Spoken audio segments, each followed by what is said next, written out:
اور دوسری جانب جب یہ نگاہیں آوارہ ہو جاتی ہیں پھر اس کی وجہ سے سالک انتہائی پستی میں چلا جاتا ہے۔ چنانچہ حضرت مرشد عالم رحمۃ اللہ علیہ کے بارے میں ہمارے حضرت جی نے فرمایا کہ ایک بار انہوں نے بیان کے دوران فرمایا کہ ایک حافظ صاحب نے ایک مرتبہ بدنظری کر لی اور 20 سال کے بعد وہ بندہ قرآن بھول گیا۔ یہ اسی بدنظری کا نتیجہ تھا۔ ہمارے حضرت جی دامت برکاتہم العالیہ فرماتے ہیں کہ میں نے اپنے شیخ و مرشد سے پوچھا کہ حضرت مجھے یہ بات سمجھ نہیں آتی کہ بدنظری پر اتنا بڑا وبال اور اس کا اتنا برا اور بھیانک انجام۔ تو حضرت مرشد عالم رحمۃ اللہ علیہ نے فرمایا کہ جی ہاں، یہ اللہ تعالیٰ کی غیرت کا معاملہ ہے، یہ اللہ تعالیٰ کی غیرت کا معاملہ ہے۔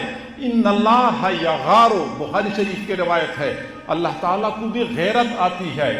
وَإِنَّ مِنْ غَيْرَةِ اللَّهِ تَعَالَى، اللہ تعالیٰ کی غیرت میں سے یہ بات ہے کہ بندہ فواحش کا ارتکاب کرے۔ فواحش اور بے حیائی کی وجہ سے اللہ تعالیٰ غیرت میں آتا ہے، لہٰذا یہ اللہ کی غیرت کا معاملہ ہے۔ حضرت مولانا اشرف علی تھانوی رحمۃ اللہ علیہ نے کی افادات میں یہ بات لکھی ہوئی ہے۔ ہمارے حضرت جی دامت برکاتہم العالیہ نے حیا اور پاک دامنی میں بھی یہ واقعہ نقل فرمایا ہے کہ مصر میں ایک مؤذن جو آذان دینے کے لیے مینارے پہ چڑھا، آذان دینے کے لیے مینارے پہ چڑھا، بے احتیاطی کر لی۔ اس زمانے میں مینارے پہ چڑھنا پڑتا تھا، اسپیکر سسٹم تو نہیں ہوتا تھا، چنانچہ اس نے بے احتیاطی میں پڑوسی کے گھر کی طرف دیکھا اور پڑوسی کے گھر کی چھت پر ایک نوجوان لڑکی پہ نظر پڑی۔ وہ اللہ تعالیٰ کی طرف سے بے نیازی کا مظاہرہ تھا۔ چنانچہ اس نے کہہ دیا ابھی آذان دینے میں کچھ وقت باقی ہے، میں نیچے چلا جاتا ہوں۔ چنانچہ نیچے چلا گیا، پتہ کرتا ہوں کہ یہ کون لوگ ہیں۔ نیچے چلا گیا اور اس آدمی کے گھر کے دروازے پہ پہنچا۔ بہرحال پھر وہ بندہ دوبارہ مینارے پہ نہ چڑھ سکا۔ اس بندے سے رشتے کا مطالبہ کر لیا حیلے بہانے سے۔ اس نے کہا ہم تو عیسائی لوگ ہیں، مسلمانوں کو رشتہ نہیں دیتے، اگر آپ ہمارا مذہب قبول کرنے کے لیے تیار ہیں تو ہم رشتہ دینے کے لیے تیار ہیں۔ چنانچہ یہ بندہ عیسائیت قبول کرنے کے لیے تیار ہو گیا۔ اسی بندے نے اپنے ساتھ لیا، دوسری منزل پہ چڑھ رہے تھے، سیڑھیوں پہ جو پیر پھسلا اور گردن کے بل گرا، وہیں پہ اس کی موت واقع ہو گئی۔ وہ بندہ جو چند لمحے پہلے آذان دینے کے لیے مسجد کی مینار پہ چڑھ چکا تھا، ایک بدنظری کی وجہ سے چند لمحے کے بعد ایمان سے محروم دنیا سے چلا گیا۔ یہ اللہ تعالیٰ کی غیرت کا معاملہ ہے۔ سالکین کو چاہیے کہ وہ اپنی نگاہوں کی حفاظت کا اہتمام کریں۔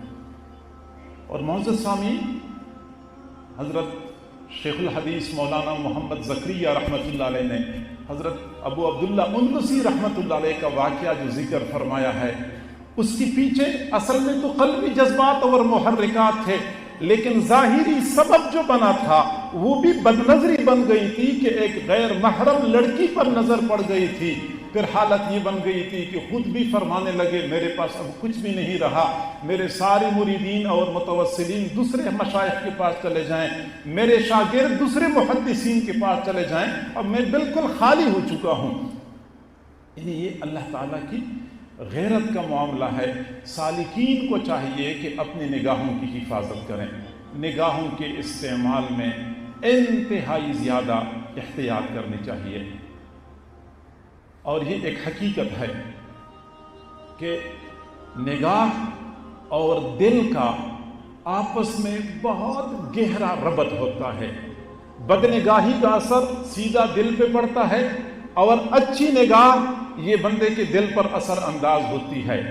دیکھنے والا دیکھتا ہے تو اگلے بندے پر بھی اثر پڑتا ہے اور دیکھنے والے کے اپنے دل پر بھی اثر پڑتا ہے۔ چنانچہ حضرات صحابہ کرام میں سے بعض صحابہ ایسی بھی تھے جنہوں نے، اکثر صحابہ تو وہ تھے جنہوں نے حضور صلی اللہ علیہ وسلم کی زیارت کر لی ایمان کی حالت میں، اور اسی ایک زیارت کی وجہ سے، ایک مرتبہ دیکھنے کی وجہ سے ان کو صحابی کا مرتبہ ملا۔ اور کچھ وہ حضرات تھے جو رسول اللہ صلی اللہ علیہ وسلم کی زیارت تو نہ کر سکے